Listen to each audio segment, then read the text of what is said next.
People see living off grid as extreme, like I've given up everything to go backwards in time. But for me, that's not how it feels. For me, it feels like I'm living more consciously, more in alignment with nature, with the land, and what feels true for me. So today I want to share what I gave up and what I gained by stepping away from a life of convenience to a life that feels more true and aligned to me. I gave up electricity on tap.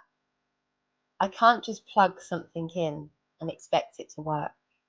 No hair dryers, no straighteners, no toasters, nothing with a heating element because they draw too much power. I can still boil a kettle, but not at the flick of a switch. In summer, I use a gas hob, and in winter, I boil my water on the stovetop when the fire's already lit. It takes longer, but it makes more sense with how I live now. I do have water on tap, but it comes from a tank that I need to refill, especially when I'm cruising. And that means I can't waste a drop. Every bit of water is used with care. I have central heating, but only when I've got enough electricity to power the pump. And some days that means going without. I've learned to layer up, move more, and adapt to what's available. I gave up constant internal temperature too. It's bloody hot in summer, and it's bloody cold in winter. No thermostat controls the environment. I feel it all and respond to it. No longer do the seasons pass me by unnoticed. I rise earlier in summer, rest more in winter, and I feel like I'm living rhythmically and not artificially. And I manage waste directly. There's no flushing it away and pretending it doesn't exist. And it's not always pleasant, but it keeps me in relationship with the reality of my choices. I also gave up the ease of wheelie bin collection directly from my house. Now, I wheelbarrow our rubbish to the nearest CRT Bota bin point. This is a service that's included in our license fee, but getting it there is my responsibility. It's about a 10-minute round trip, and it's definitely more involved than just rolling a bin to the curb.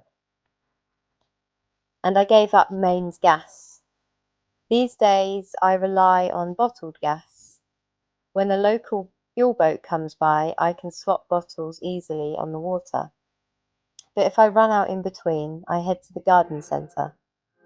I can't lift a full bottle on my own, so I ask a friend to help me get it back into the boat.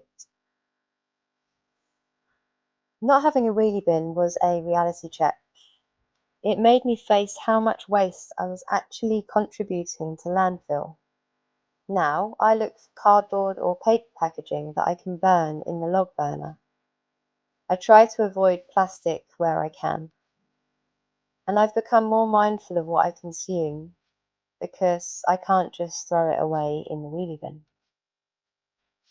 Living without mains gas changed how I cook too. With limited fuel, I batch cook. I eat more raw food. I waste less. It's made my relationship with food and energy more intentional. Convenience, the flick, flush, throw, forget, it's gone. And what replaced it is far more powerful. And in giving up all that, I gained so much more. I gained awareness of what I use, where it comes from, and what it costs. Not just financially, but environmentally. I gained rhythm. I live in alignment with the sun, with the weather, and with what's naturally available. I gained presence because nothing is automatic. Every cup of tea, every warm room, every shower is intentional. I gained deep respect for water, fire, the sun, and the effort it takes to live lightly. And I gained integrity. My values and my lifestyle are finally in a similar place. This life isn't always easy.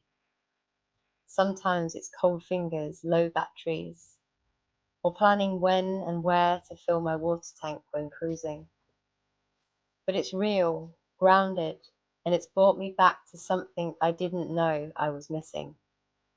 A deep connection to the seasons, to nature, and to myself.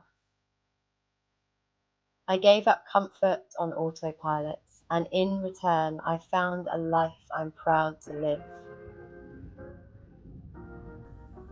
If you're curious about off grid living or seeking a slower, more conscious life, you're not alone.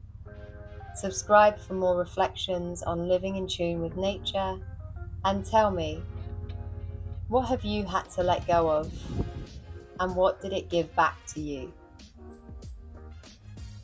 And in my next video, I'll be sharing exactly what it costs to live full-time on a boat here in the UK. So make sure you're subscribed so you don't miss it. Thank you for watching. See you next time.